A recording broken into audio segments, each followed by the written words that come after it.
Hey, this is Frickson and I will be reviewing your VOD today. Thank you for submitting it and let's see. So this is the VOD I'm gonna be reviewing right here, as you can see. So a couple of things. Generally everything looks fine in the pregame except one thing, the runes. Oh my god, the size of that thing. That's what she said. The runes. So electric, it hasn't been meta for Syndra for a very long time. You're much better off going Phase Rush. It provides much more utility and it's much better overall for what you want to do, as you can proc it quite often and you can dodge skill shots and stuff. You can use it to chase people, and then second you can get inspiration on secondary as a compensation. Then this, I mean, there is no reason to be going this on Syndra. I'm guessing you're taking it to help you CS, but honestly you shouldn't have a problem with that. You only should take this if your champion has some sort of a passive ability that like you can proc with auto attacks. Otherwise you're just wasting time on not getting adaptive force.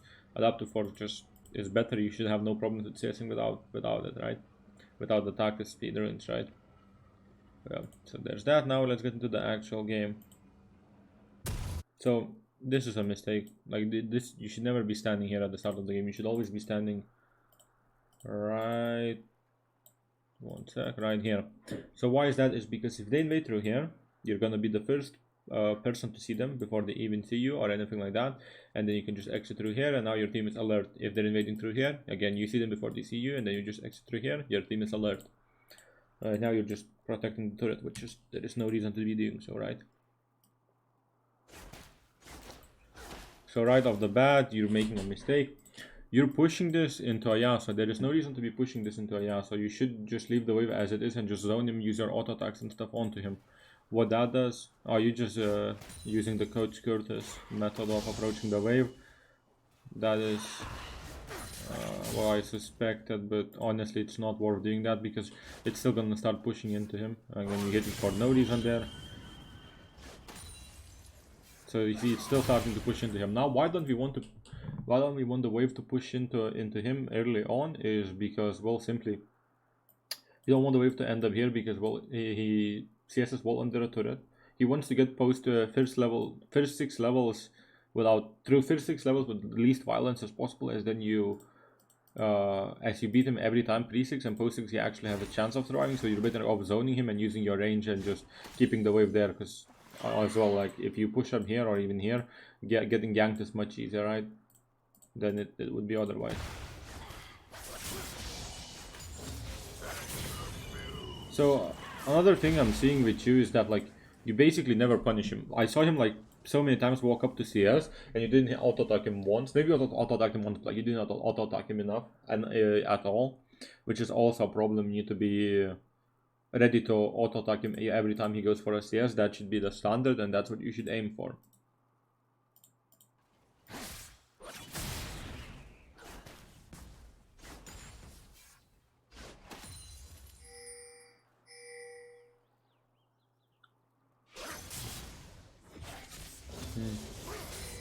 See, now you're not in an exactly ideal spot, and Scuttle Crab is not even close to spawning, so it's not like you need Cryo.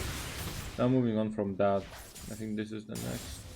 Okay, so here when the wave is like this, where it's gonna push into you and you have no mana, what you should do is you should look to play with vision. Essentially, you should be looking to walk up there, down here. You should be looking to disappear through there. So he thinks you either backed or went somewhere and he starts hard shoving the wave, then you can just get the minions right here. Right now, if he was smart, he would be keeping the wave here until you left, right? Because you're just showing him that you're there and there's nothing you can do because you don't have enough mana to actually contest anything. He obviously ends up pushing out because he's not exactly smart, but that's not something we should rely on, right?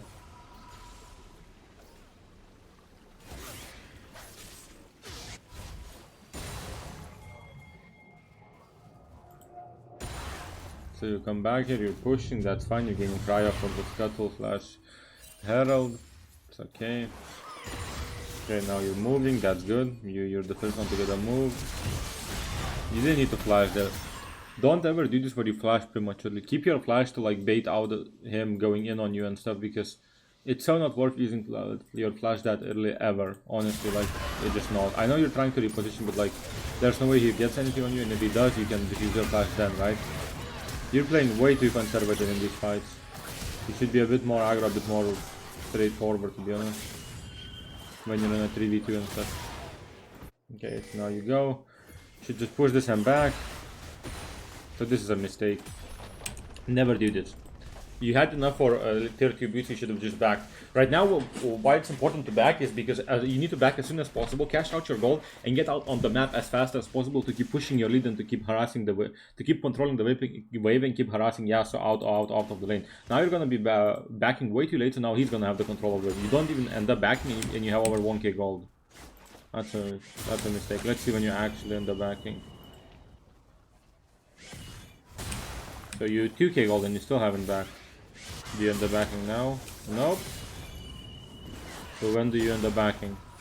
Here, okay. So you are the back there.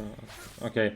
Don't ever TP when the wave is like this. So why is it never good to TP when the wave is like this? Is because A, there's a cannon minion, which means it's gonna take him a while to kill the wave, right? And because it's gonna take him a while to kill the wave, you have time to walk back. And even when you get there and the wave is crashed, there's another cannon minion, which means it's gonna take a while to kill the cannon minion, which means not many minions will die, right? Now you get back here. And you start doing this. I mean, okay, you kill him here, right? And now, do not push the wave. Don't let the wave crash. No, don't use your Q, just keep the wave there. Yeah, but why? There is no reason to be doing this. Like, you could have just kept the wave there, tanked it for a bit, drag it here, then come back here, drag it, come back here. You can kill 1 or 2 minions. Not ideal, but you can still do it. Next wave comes, and then you just start slow pushing. AK or freezing, because there's enough minions here to set up a freeze, right? And then you just freeze it, you're never in the risk of anything, you're denying him stuff, you don't need to do much, and you just won the game by getting a huge XP lead and gold lead. Instead you're going for this, now you're pushing.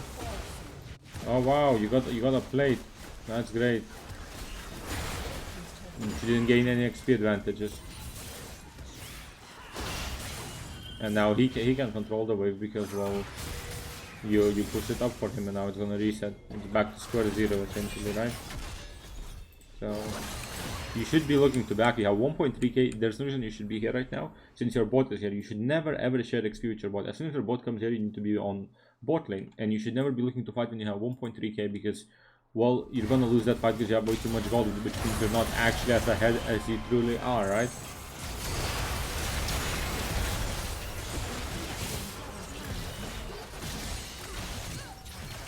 I don't know why you're still here. You're again sharing XP. You should be on bot lane, getting all that solo XP. There is no reason to be putting yourself and others behind.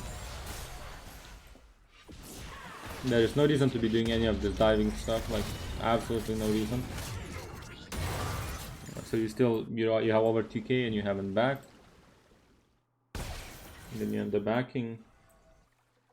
You're preparing for Dragon, I guess. This is just an useless pink ward because you're playing blue side, which means they're not gonna approach from here, which means it's unnecessary to have a pink ward here. It would be much better off having it here, to be honest, or even just placing it right here so it sees the river as a whole, not just the pit, right? So you're back on mid. You should never be on mid right now. Again, you're sharing XP and there's no reason for you to be mid. You should be much better off on the side lane. Okay, so then you do this.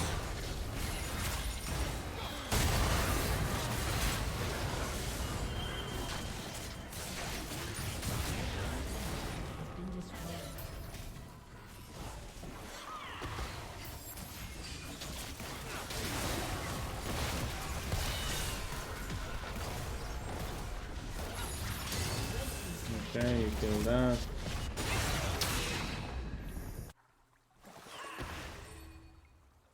I mean, okay. Fair play to you. You take the dragon. I mean, you're playing this fine now. Just get Baron and end the game. Alright. So let's talk about this. Again, let's talk about this. Number 1, wave control from level 1 onwards. So, like, when you wave control, you need to be wave controlling for the most efficient way of denying not only CS but also XP from the enemy laner, plus while also maintaining ungankable state in lane. That's the ideal way you want your lane to be. You don't want to just be hard shoving it every time. You don't want to be hard shoving it for plates. Plates are kind of useless. XP is much more important, and not being able to be not being gankable is also very important, because if you're not being gankable, that means the enemy mid laner is very gankable, right? Number 2, trading. You need to be way more punishing of Yasuo. Auto attack after auto attack. It's okay to just get one auto in, 2 autos in. That still helps immensely, right? Number 3, rotations. Stop sharing XP. That's a huge issue. As a mid laner, you need to learn how to play the silent. You need to learn how to use that TP that you take, right? And you need to be looking to be on the side lane more than you are on the mid lane. And then number 4 would be TP usage, which is exactly what I'm going to talk about. Stop using your TP to just get back into lane. You think logically, do you need it right now, right? Do you think it's necessary there and there, right? And lastly, I want to talk about, I mean, there's more points I was going through the video, but like these things are the main things I would focus on. Number 5 would be back timings. This is really important to get good back timings. If you're constantly running around with 2k gold in your pocket, that means you're not as strong as you would realistically be if you cast out that gold, right? All right. Thank you for watching. This was Brixen. I hope you enjoyed it. I hope it helps you, and best of luck.